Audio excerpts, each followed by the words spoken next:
Hello everybody and welcome to ClausenWorld. Today we are not in the garden. Today we're inside the house and I want to talk to you quickly about what to do with the food that you're growing in your garden, as well as the food you might have picked up from the farmer's market or the fresh produce that you've gotten from the grocery store. And I'm going to show you the items that I have been collecting over the past 2 months in order to be able to do that for my very own garden. So come with me into the house and let's talk about food preparation and preservation.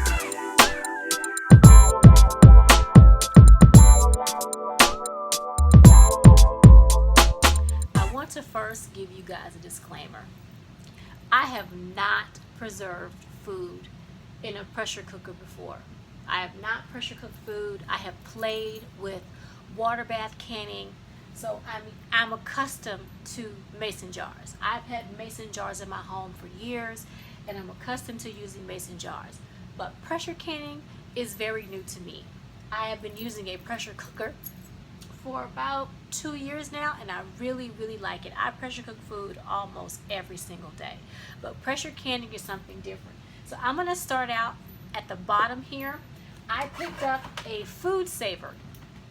And I've already used it, so I can't like unbox this for you guys and show you what it looks like because I've already used it. Maybe when I use it again, if you're interested, if you leave me a comment below and you say you want to see that, maybe I'll show you me using it. But I have used my food saver and I brought it in from the kitchen because like I said, I've already used it. So I brought it in from the kitchen. But I've used this food saver to close up mason jars because I have gone to the store and I have picked up some bulk items and I have used my mason jar lid closer to close the mason jars, and I will show you what that looks like. I have some right here. I bought some bulk dry goods. This is oatmeal and I have sucked all the air out of this. As you can see, the little bubble at the top is not up, it's closed. And I have a few of these. This is a half-gallon jar and I have a half-gallon, well more than that, but I have oatmeal that I have used this space saver for. Did I say space saver? It's not a space saver. I'm thinking a space saver because I'm looking at something that's a space saver, but no, food saver. I use a number of different food saving bags. I use Ziploc bags so much in the house. And what I found is that using those Ziploc bags, my food didn't stay as fresh as I thought it was going to stay. If you have them in the freezer for a long period of time, you end up getting frostbite. And so I wanted to try this to be able to seal any types of meats or vegetables in the bags that come with this, and I'll show you all. It comes with some bags, and right now I do know that Walmart has these out. I don't know if they're on sale. I just happened to walk past the end cap and these were out, but these are you get bags that come with them. You get some individual bags and you get a roll of to use to make your individual little sacks, and this is the roll right here. So yes, I have a very new food saver and I'm thoroughly enjoying using the mason jar closing attachment. Thoroughly enjoying that. The next thing I just picked up, I got this yesterday. If you watch my previous video, I make a number of different jars of elderberry syrup. Let me move this out of the way. Elderberry syrup. And I have been using everything by hand to crush the elderberry or to smash the elderberries to get the juice out. And it's very tiresome to do it the way I have been doing it, and it does take a little time. So I picked this up. This came in the mail the other day. This is a food mill. Now this food mill can be used for a number of different purposes, and I have not put it together, as you can see. I plan on putting it together later. But it comes with 3 discs, a fine, medium, and coarse disc. This is the handle where you press it down. It turns around and around in a circle and presses things down. And it just has a nice little reservoir that you sit on top of your bowl. It's got two little bits there where you would just sit it on top of your bowl. And I'm going to let you guys know that this is good for separating skins from seeds, like if you're going to be mashing tomatoes. It's good for removing pulp in one easy step. You can mash sweet potato potatoes. You can make soups, applesauce, purees, either coarse or chunky or fine. There's so many different uses for a food meal. I purposefully got it to make my elderberry syrup, but I'm going to see how else I can utilize it. And I just got it, so I have not put it together and I haven't used it yet, but I'm sure I'll be making more elderberry syrup really soon, and then I will test it out in the kitchen. And if you're interested in seeing me test it out, because you've already seen me make elderberry syrup and do it the hard way by pressing it, I can use this as well and show you how that is done. Moving some stuff out of the way. I'm not going, and this is going to be as quick as I can possibly make it. I don't want to have a really long video. But I'm not going to open up any mason jars. You all know what mason jars look like. I've got half-gallon, pint, and quart-sized mason jars. I have been collecting these for a while. When I see them in the store, I just grab, I grab a box of them. They have been really hard to come by, but whenever I see them at the farm store, when I went to Walmart, they had none. It was just completely empty. The canning section was empty. But I did pick up a pressure cooker at Walmart about almost 2 months ago. They had one left on the very top shelf, and I just so happened to look up. Something told me to look up, and it was one up there. It was still wrapped in the plastic wrap when they take them off the trucks. It hadn't even been unpacked yet.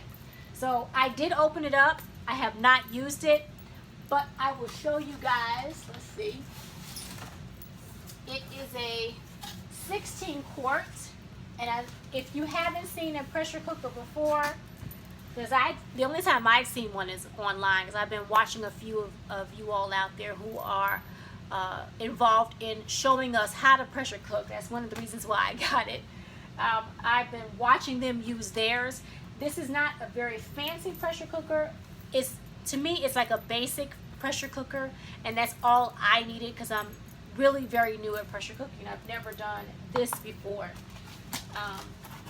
And I bought some more tools. I didn't even bring these in here, but I bought some tools for pressure cooking. The bubbler and the magnet. If you guys want to see that, I can show you what that looks like. But I'm sure if you've seen people pressure cook before, you've seen the jar lifter, the bubbler, and the magnet. But that's what this is as well. Mine just happens to be the same name brand as the food meal, which is the graniteware. Many of you have graniteware water bath canners. It's that canner that's it's dark in color and it's got speckles around it. That's the graniteware. But I will open this one up. All I did was pull it out of the box, and then I couldn't get it back in the box. But I pulled it out of the box just to look at it, and I'll pull it out so that you guys can see it. This might take a minute, and I might have to use my feet. Oh my goodness. Because like I said, I could not get it back in here, so I was jamming it, which is not what you're supposed to do, guys. All right. I didn't have to use my feet. Okay. And I kept my receipt just in case something went wrong. So I put that in the box. And I'm sitting down here on the floor because my table is a mess. It has all of my gardening stuff all over it. So right here is where I am. And this is where I actually keep my stuff. So you guys see the real for real from me. I keep it in a corner in the back bedroom. This is where it is. All right. So this is the pressure canner. And I'm in awe. This thing is just amazing. I opened it up and it was slightly intimidating. I'm looking at it and I've watched a few. I do apologize for that. That was my mom calling. Okay, so I was unboxing this pressure canner for you guys. And again, this is a 16 quart pressure canner. I got it from Walmart. I was walking through a Walmart and the aisle was completely empty. They had no canning jars. I mean, empty. And something told me to look up. And I looked up at the very top of the shelf and they had this one lonely little pressure canner up there. And I was not leaving that aisle without that pressure canner. So luckily, a worker was in the aisle with me. That rarely ever happens. You know, if you've been to Walmart lately, you rarely ever find too many people to help you out. But there was a worker in the aisle, and he was a really tall guy, and he got it from the top shelf for me. So because I was not leaving that Walmart or that aisle without this pressure canner. So this is a 16 quart. Did I say 16 ounce? 16 quart pressure canner. Has the seal. This is the Presto. It has all everything you need to be able to start pressure canning. This is the lid, and I have not used it yet. I am not ready to use it yet. I should have been preserving some of the food, but I've actually been eating it. I've been eating what I've been growing in my garden. I go out in the garden every single day, and I look for items to harvest. And I didn't plant a lot of, I'm not going to fool with this. I'll put it securely in this top later. But I didn't plant a lot of food. I was just messing around in the garden, I guess, and I just planted, one or two of this, one or two of that. And so I haven't gotten a lot of food out of the garden, but I've gotten enough to feed myself on a regular basis. And so this is the pot itself, and it comes with your weights. And I've been watching YouTube videos on how to actually get this weight on there, and the little wobble that you need to look for, and how long you keep it up there for, the 10 minutes. I've been trying to really work it out, and I'm learning how to pressure cook without actually doing it yet. It comes with your rack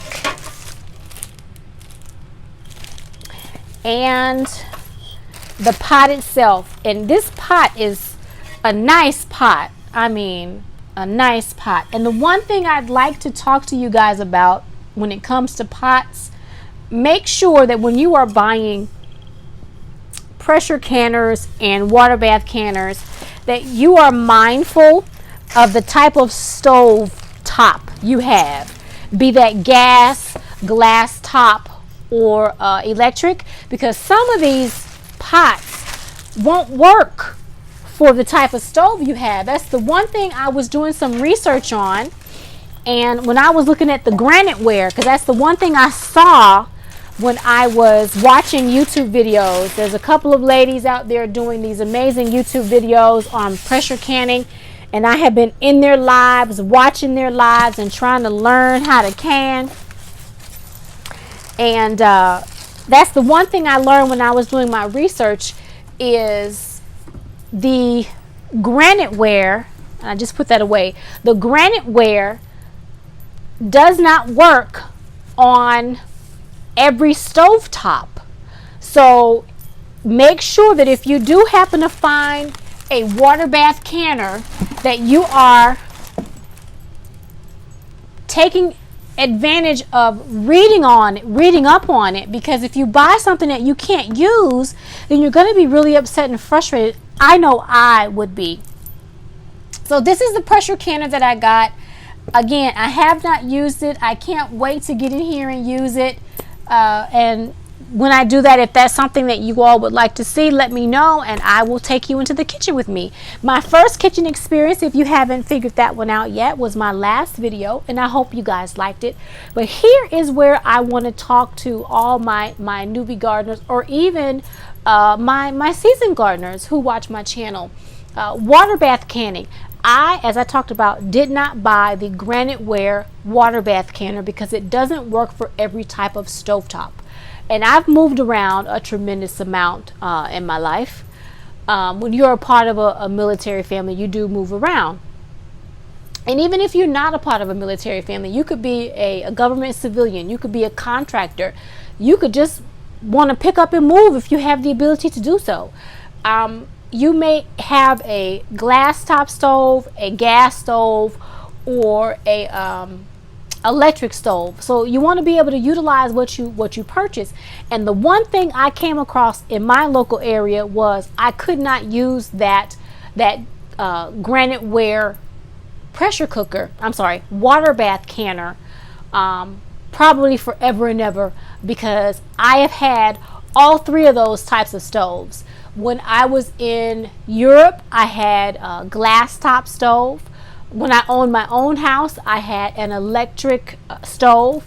And now that I'm back in the US and I'm in an area, I have a gas stove. I have never in my adult life had a gas stove. I've experienced a gas stove because my grandmothers had gas, but I never personally had gas. So I wanted to be able to utilize everything that I purchased, no matter what type of location, no matter what type of stove I have.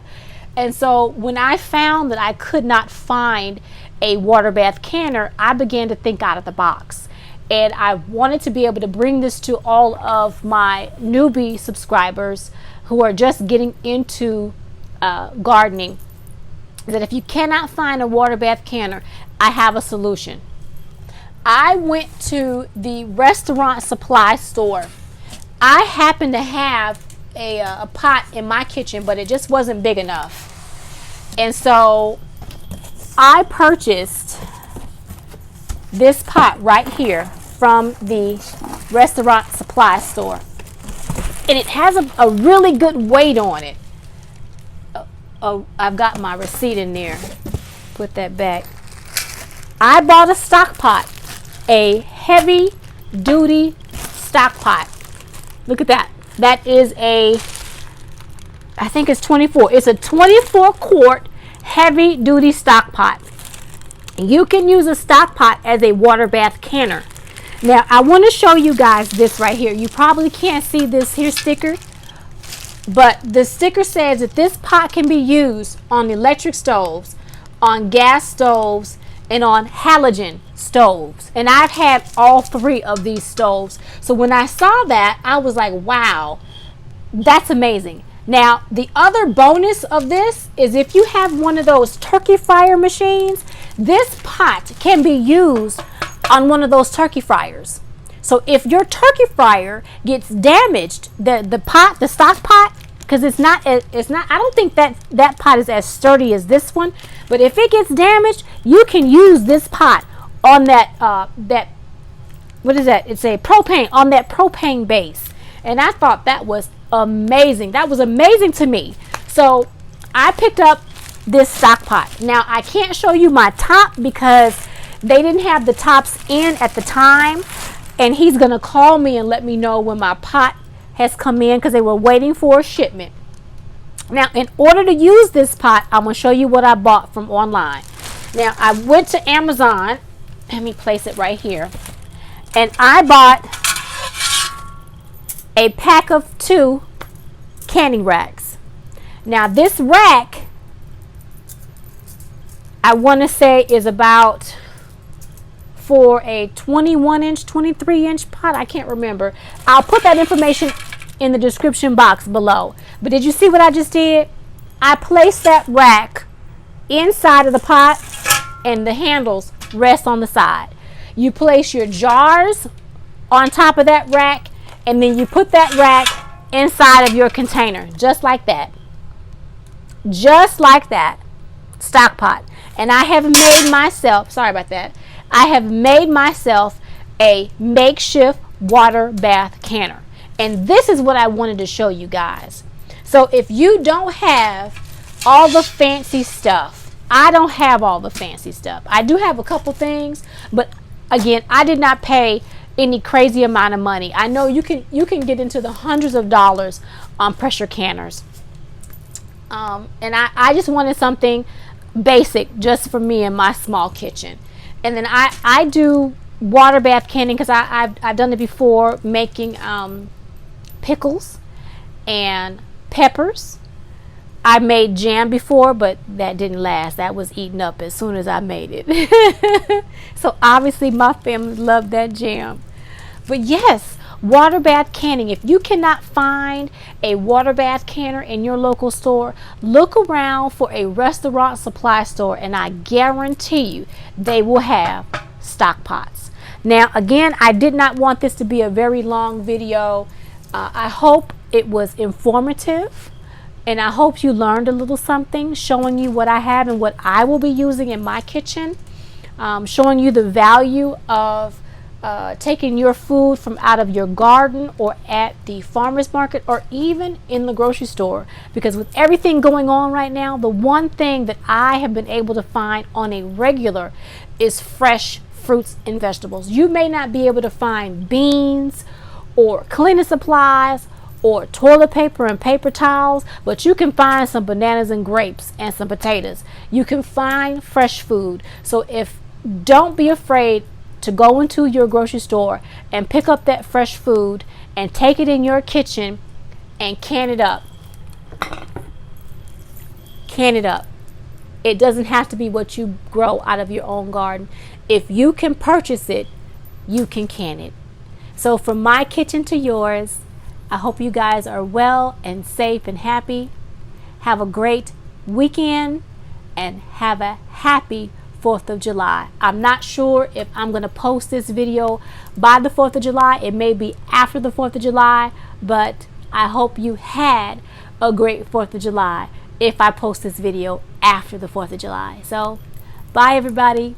Thanks for joining me in the kitchen. Well, in the back room.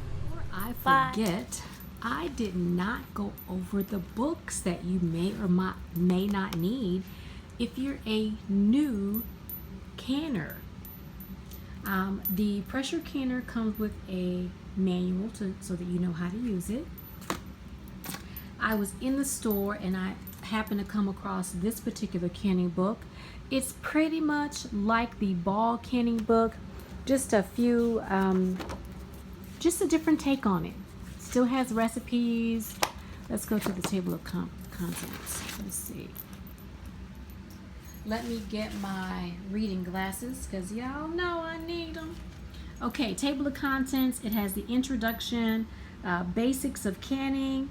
It then talks about tomatoes, talks about canning fruits, vegetables, chickens, meats, pickles, relish, jellies and jams, as well as freezing and state fair blue ribbon recipes from Illinois, Iowa, Minnesota, the winning recipes. So that's why I got this book, because it had a couple of recipes from my home state, and I wanted to see what it was about. So that's book number 1. And I was watching another canner online on YouTube, and she talked about the home canning guide, the complete guide to home canning.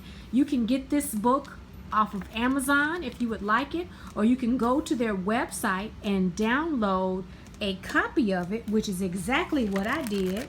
Pretty much free 99. So I can go in here and download it.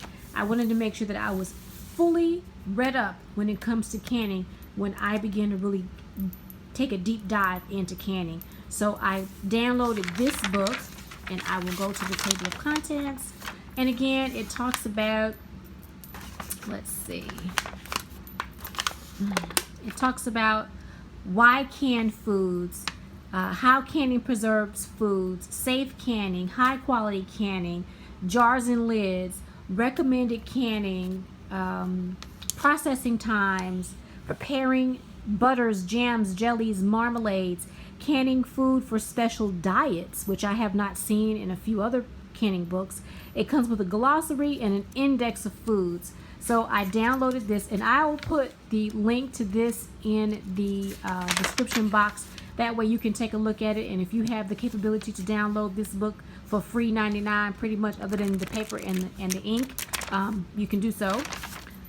And last but not least, I actually purchased the Ball Guide to Preserving, and I've used this book already. I have made a gallon of lemon balm cordial, and I needed the simple syrup recipe because I've never made a simple syrup before.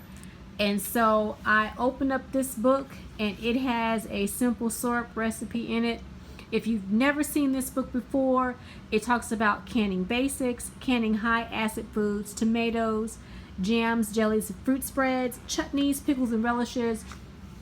Talks about canning low acid foods, meat, seafood, and vegetables. Talks about something extra, freezing, dehydrating, and meal creations. So each one of these books has a little bit of something different in it. A lot of bit of the same, but a little bit of different things as well.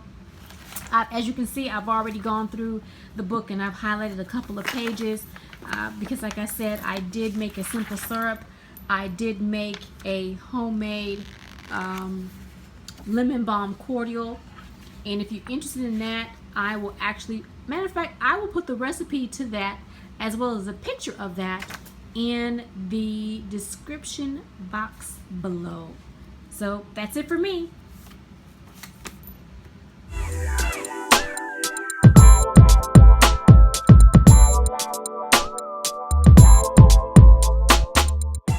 These are reused bottles of my lemon balm cordial.